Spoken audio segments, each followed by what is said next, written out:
ক্ষমতার সাথে মধু, ওই যে ক্ষমতাতে মধু আছে, জাদুর কাঠি আছে।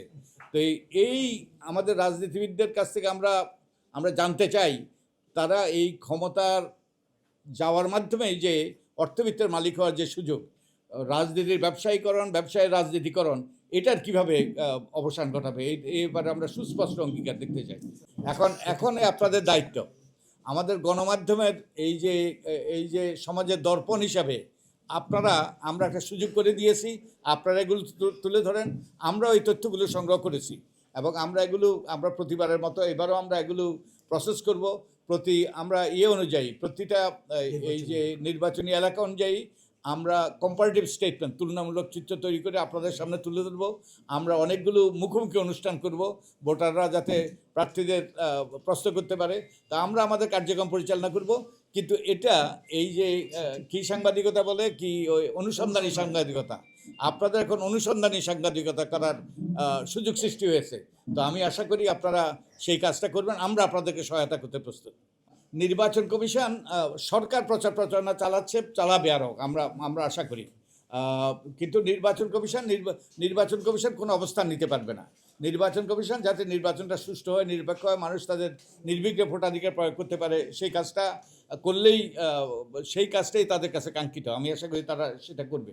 এই যে সম্পদ, আপনার সম্পদ, আমি তো বলছি, আপনারা কিছুদিন আগে আমি প্রথম আলোতে একটা লেখা লিখেছিলাম যে আমাদের 2008 সালে মনে আছে 4টে সিটি কর্পোরেশন নির্বাচন হয়েছিল, রংপুর, সিলেট, রাজশাহী এবং খুলনা, বরিশাল,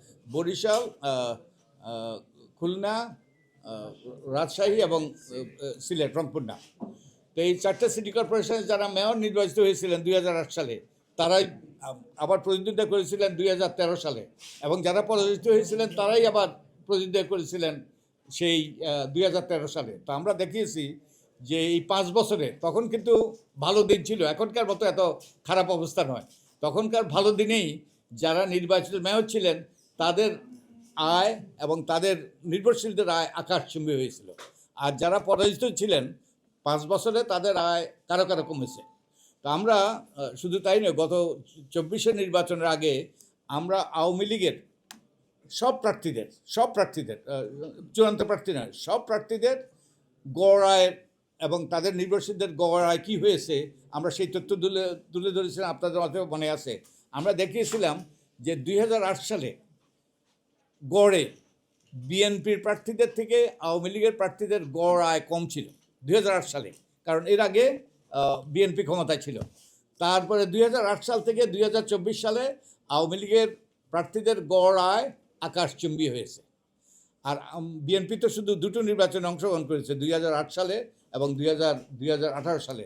তো দুই সালের আমাদের কাছে হলপ্রমা ছিল, আমরা দেখেছি তাদের আয় গড় আয় সামান্য বেড়েছে, সামান্য একবারে।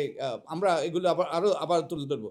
তার মানে আমি যে বলছি, আপনারা যদি কৃতিত্ব দেন আর কি আমাদেরকে, এই যে আমরাই কিন্তু এই হলফনামার বিধানটা অন্তর্ভুক্ত করার ব্যাপারে সুজনেই সবচেয়ে গুরুত্বপূর্ণ ভূমিকা পালন করেছে, এবং আমাদের যে সহসভাপতি জাস্টিস মতিন, তিনিই প্রথম এই রায়টা লিখেছিলেন।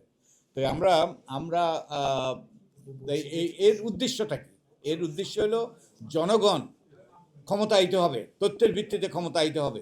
ক্ষমতায়িত হয়ে তারা জেনে শুনে বুঝে ভোটাধিকার প্রয়োগ করবে, আবেগের বশবর্তী না হয়ে, স্লোগানের ভিত্তিতে ওই যে না হয়ে, বিভ্রান্ত না হয়ে তারা জেনে শুনে বুঝে ভোটাধিকার প্রয়োগ করবে। গণ অভ্যুত্থানের সময় অনেক তরুণরা কিন্তু মানসিকভাবে বিপর্যস্ত হয়েছে, তাই মানসিক হেলথটা অত্যন্ত গুরুত্বপূর্ণ। তো আপনাদের কারো কোনো প্রশ্ন যদি থাকে,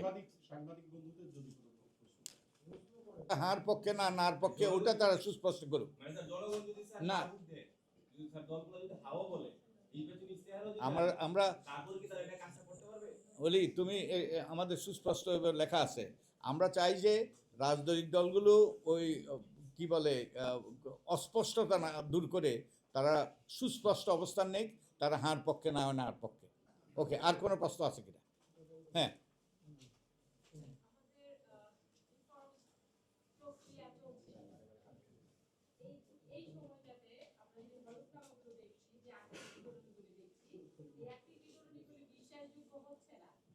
নির্বাচন প্রক্রিয়ার প্রথম অ্যাক্টিভ পদক্ষেপ হচ্ছে এটা।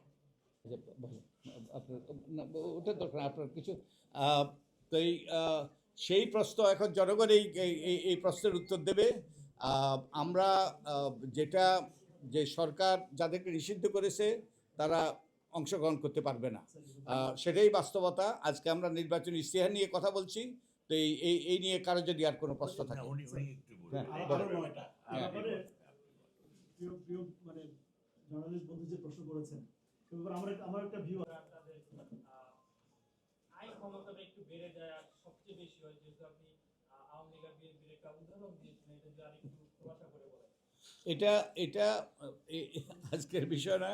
আমরা ভবিষ্যতে ভবিষ্যতে আমরা সংবাদ সম্মেলন করব, এই নিয়ে আরো বিশদ আলোচনা হবে এবং আপনারা আমাদের হলপ্রভা দেখলেই বুঝতে পারবেন। ওকে, আর কিছু